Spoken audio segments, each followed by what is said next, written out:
2014 के बाद देश में लाखों बहुजनों का इनकाउंटर हुआ। क्या उन सभी सवालों को उठाया जाएगा? आज बीजेपी के लोग उसमें जा रहे हैं, बीजेपी से इस्तीफा दे करके जाए, बीजेपी के साथ भी रहेंगे और भरत तिवारी का इनकाउंटर का आप विरोध भी करेंगे, बीजेपी के साथ भी रहेंगे और तमाम इनकाउंटरों का विरोध करेंगे। एक ऐसा आप समर्थन करते हैं? क्यों समर्थन करते हैं भाई? वो महापंचायत कर देने से किसको न्याय मिलेगा? महापंचायत कोई न्यायालय है क्या? 5 तारीख को आरा जिला में जो है बहुजन महापंचायत होने वाला है, क्या कहेंगे भैया आप इस पर? देखिए, बहुजन महापंचायत बहुजनों के सवाल पर हो तो एक अच्छी बात है। जिन सवालों को उठाया जा रहा है, जिनके काउंटर में वो महापंचायत लाया जा रहा है, जिनका फेक इनकाउंटर हुआ, पूरे देश दुनिया ने जाना कि सरकार करती है काउंटर, उसका नाम देती है इनकाउंटर। तो देश के 2014 के बाद देश में लाखों बहुजनों का इनकाउंटर हुआ। क्या उन सभी सवालों को उठाया जाएगा? नालंदा में आपने देखा कि जिस तरीके से 2 दलित नौजवान को प्रसाद मांगने के बाद जात पूछ करके साधु के द्वारा पीट कर हत्या कर दी गई, उन सवालों को उठाया जाएगा। बहुजनों का एजेंडा जो सबसे बड़ा एजेंडा है, जो 17 महीने की सरकार हम सब लोगों ने 65% SC ST OBC का आरक्षण को बढ़ाया करके 65% किया था, जिसको बीजेपी और RSS ने रोकने का काम किया। क्या उन सवालों पर चर्चा होगी? उन सवालों पर चर्चा करके क्या 65% या 75% आरक्षण इस बिहार में लागू कराया जाएगा? जो 2016 के बाद पोस्ट मैट्रिक छात्रवृत्ति बहुजन बच्चों के लिए बंद है, जिसके वजह से वो हायर एजुकेशन में नहीं जा पा रहे हैं, क्या उन सवालों पर चर्चा होगी? या उन तमाम इनकाउंटर पर चर्चा होगी जिसको गमछा देख करके, जाति देख करके, मजहब देख करके, दाढ़ी देख करके जिनका इनकाउंटर किया गया, उन तमाम सवालों पर क्या चर्चा होगी? यदि उन तमाम सवालों पर चर्चा होती है तो अच्छी बात है। सवाल ये उठता है कि भरत तिवारी के एनकाउंटर के बाद ही क्यों बहुजन महापंचायत हो रहा है? भरत, ये असल में जो देश में मीडिया के द्वारा और ख़ास करके जातिवादी मीडिया के द्वारा जो भरत तिवारी का मामला को एक देश का मामला बनाया गया, और उसके बाद जो सम्राट चौधरी पे जो इनकाउंटर हो रहा है, उस इनकाउंटर को प्रोटेक्ट करने के लिए बहुजन महासभा किया जा रहा है। साफ साफ है। क्या आप समर्थन करते हैं? क्यों समर्थन करते हैं भाई? वो महापंचायत कर देने से किसको न्याय मिलेगा? महापंचायत कोई न्यायालय है क्या?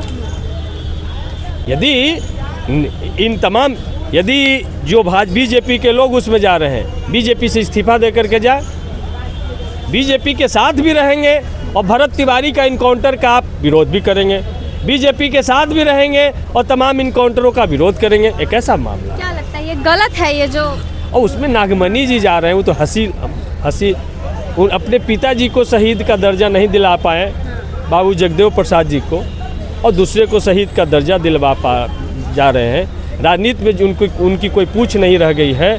तो इस तरीके का उलूल जुलूल महापंचायत करके और लोगों का ध्यान अपनी ओर खींचना चाहते हैं। जो लालू प्रसाद यादव जी ने जिनको राजनीति में कहां से कहां पहुंचाया, उस लालू प्रसाद यादव जी का जिस तरीके से अभद्र भाषा इस्तेमाल किए हैं, देश के तमाम बहुजन समाज के लोगों में गुस्सा है ऐसे लोगों के प्रति। क्यों आप लोग ये महापंचायत क्यों नहीं होने दे रहे हैं? हम लोग को सरकार है, अरे महापंचायत है, सबको करने का अधिकार है। आप चर्चा कीजिए, हेल्दी डिस्कशन कीजिए, लेकिन महापंचायत का एजेंडा साफ साफ कीजिए। जाति से ले तो जाति से लेकर के तो तमाम जाति के आधार पर लालू यादव जी पर आज तक हमला होता रहा। जाति के वजह से लालू यादव जी को जेल और जगन्नाथ मिश्रा जी को बेल होता रहा। इन तमाम सवालों की चर्चा होगी। लालू यादव जी को चारा चोर जाति के वजह से बनाया जाता रहा। लालू यादव जी को इतना जो बड़ा जो मीडिया ट्रायल आज तक हो रहा है, ये जाति के वजह से। इन तमाम सवालों पर चर्चा होगी? नहीं होगी। तो जाते क्या कहेंगे? कि जाते यही कहेंगे कि किसी भी तरीके का, चाहे भरत तिवारी का इनकाउंटर हो, चाहे कोई मुस्लिम भाई का इनकाउंटर हो, कोई दलित भाई का इनकाउंटर हो, कोई पिछड़ा अति पिछड़ा भाई का इनकाउंटर हो, सभी इनकाउंटरों को हम लोग कंडेम्ड करते हैं। और इनकाउंटर कोई न्याय नहीं है।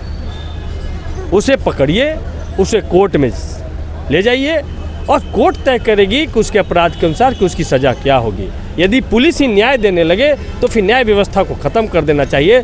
असल में 2014 के बाद इस देश में संविधान का इनकाउंटर हो रहा है। संविधान के एक धाराओं का इनकाउंटर किया जा रहा है। संविधान के अनुसार कोई चल नहीं रहा है। नहीं, संविधान के अनुसार नहीं चल रहे हैं। यदि संविधान के अनुसार चला होता तो भरत तिवारी का इस तरीके से इनकाउंटर होता, संविधान के अनुसार चला होता तो भाई आप देख सकते हैं कि जिस तरीके से नालंदा में 2 दलित नौजवान को पीट कर हत्या कर दी गई, न्याय उसके साथ भी हो गया होता, सम्राट चौधरी वहाँ चले गए होते। भरत तिवारी की जो है मूर्ति, बोलने की मूर्ति बनेगी उनकी। भाई भरत तिवारी ने, हम तो चाहते हैं कि सभी लोगों का मूर्ति बने। हम तो चाहते हैं कि भाई शर्जील इमाम का क्या गलती है बताओ। शर्जील इमाम को 5-6 साल से ज़्यादा से ट्रायल करके रखा गया है, कौन सा अपराध है? आज तक चार्जशीट भी हमने दायर कर पाए, तो इसका भी ये भी तो बताओ।